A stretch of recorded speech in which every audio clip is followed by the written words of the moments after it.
हैं, बिल को जेपीसी के पास भेजा गया है। बिल को लेकर विपक्ष की सियासत भी लगातार जारी है। एक रिपोर्ट देख लेते हैं। मंगलवार को लोकसभा में वन नेशन वन इलेक्शन का बिल सदन के पटल पर रखा गया, जिसके बाद विपक्ष ने हंगामा शुरू कर दिया और सदन के अंदर ही नहीं बल्कि सदन के बाहर भी सरकार पर सवालों की बौछार कर दी। Anti-constitutional bill. It's against the federalism of our nation, and we are opposing the bill. 3,700 crore Bharat के जो साल में जो बजट होता है, उस बजट का 0.02% है, 0.02% है। तो 0.02% के खर्च को कम करने के लिए ये भारत के पूरे संघीय ढांचे को खत्म करना चाहते हैं। चुनाव आयोग को और ये ताकत देना चाहते हैं। वो चुनाव आयोग जहां पर कमिश्नर्स की नियुक्ति में सुप्रीम कोर्ट की कोई भूमिका नहीं, वो चुनाव आयोग जिसकी कमिश्नर्स की नियुक्ति में पूरा प्रधानमंत्री खुद देखते हैं। तो इस प्रकार की गैर संवैधानिक बिल का आज हमने विरोध किया। जो संवैधानिक ढांचा है, इस पे प्रहार हो, क्षेत्र के मुद्दे को जो है गौर हो जाएगा। कहीं भी चुनाव होगा तो जो स्टेट का भी जो चुनाव होता है लोकल इश्यूज पे होता है, वो गौर हो जाएगा।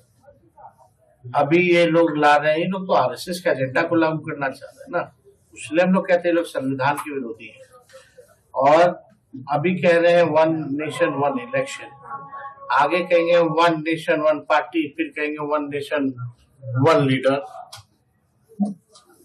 क्या मतलब है? एक राष्ट्र एक चुनाव के बिल पर विपक्ष की तरफ से उठाए गए सवालों के चलते पक्ष ने भी अपनी प्रतिक्रिया दी है। 1952 से पहले बहुत वर्षों तक, दशकों तक इलेक्शन ऐसे ही चलता था।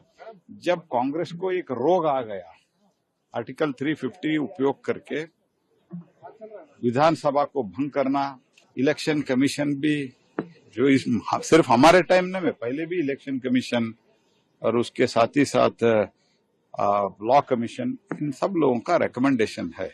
It is in the best interest of the country, इसीलिए इसको सभी पार्टी, उसमें जो कुछ भी आपका सुझाव है, आपका कुछ विचार है तो आप बताइए, लेकिन विरोध के लिए विरोध करना ठीक है। देखिए, ये बहुत ही महत्वपूर्ण बिल है।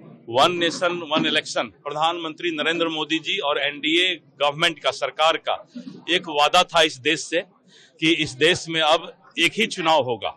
आप देखिए कि जब 5 साल तक सब दल के नेता चुनाव में ही फंसे रहते हैं और इतना खर्च होता है, इसीलिए सभी दल को एकदम निर्विकार रूप से इसका स्वागत करना चाहिए। इस देश में एक ही चुनाव हो जिससे कि 5 साल तक जो भी सरकार बने ईमानदारी के साथ काम करे।